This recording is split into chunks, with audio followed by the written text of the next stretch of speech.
It's an important game for us. សម្រាប់យើងគឺជាការប្រកួតមួយដ៏សំខាន់ហើយក្រុម Naga ឥឡូវនេះគឺគេស្ថិតនៅក្នុងពេលវេលាមួយដែលល្អហើយប្រហែលប្រកួតចុងក្រោយ2-3ប្រកួតចុងក្រោយរបស់គេគឺ clean sheet គឺគេរារាំងគូប្រកួតអត់ឲ្យតបចូលទីហើយឥឡូវនេះគឺគេកំពុងតែត្រឡប់ជាមួយទៅនឹងភាពឈ្នះយ៉ាងធំជាមួយនឹងការប្រកួតមួយវិសាខាការពីប្រកួតមុនហើយសម្រាប់យើងដូចគ្នាគឺយើងត្រឡប់ទៅការមានទឹកដីរបស់យើងនៅក្នុងការប្រកួតនេះរំពឹងថាការប្រកួតវាតានតឹងសម្រាប់យើងប៉ុន្តែគឺយើងមានកម្លាំងចិត្តខ្លាំងនៅក្នុងការប្រកួតនេះចឹងអ្វីយើងត្រូវរៀបចំគឺដដែលព្យាយាមរក្សាទម្រង់លេខឲ្យបានល្អហើយយកឈ្នះការប្រកួត3ពិន្ទុដ៏សំខាន់ Complete this game to do good performance and get the 3 points. បាទសម្រាប់ខ្ញុំផ្ទាល់ទាំងក្រុមទាំងខ្ញុំពួកយើងតែងតែធ្វើដោយការប្រកួតមុនតែងតែលេងខ្លាំងគ្រប់ការប្រកួតហើយសម្រាប់ក្រុមទាំងមូលពួកយើងបានធៀមខ្លួនបានយ៉ាងល្អសម្រាប់ការប្រកួតនៅថ្ងៃស្អែកដើម្បីយើងយក3ពិន្ទុនៅក្នុងដីរបស់យើងព្រោះនៅក្នុងទឹកដីរបស់យើងពួកយើងតែងតែធ្វើបានល្អហើយ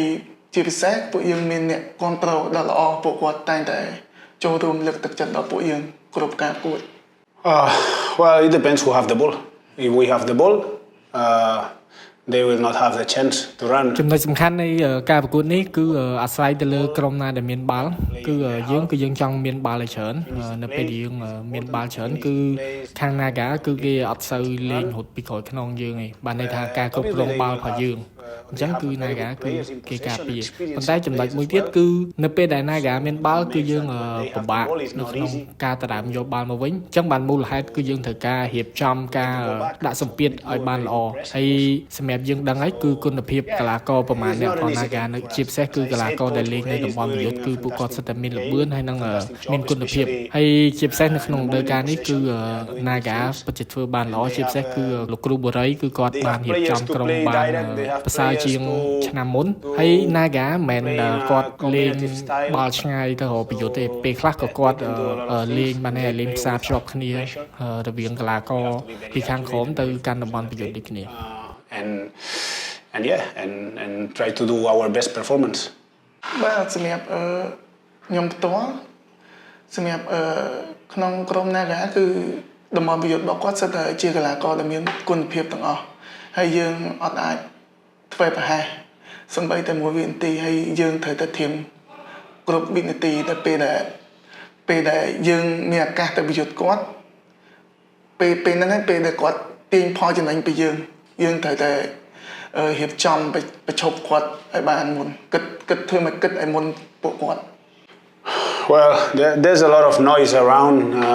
out of the team, no? Obviously the supporters are happy, our fans are happy, our people is waiting. សម្រាប់យើងដឹងហើយមុននឹងការប្រកួតនេះមកដល់នៅក្នុងបរិយាកាសបណ្ដាញសង្គមផ្សេងគឺនិយាយច្រើនអំពី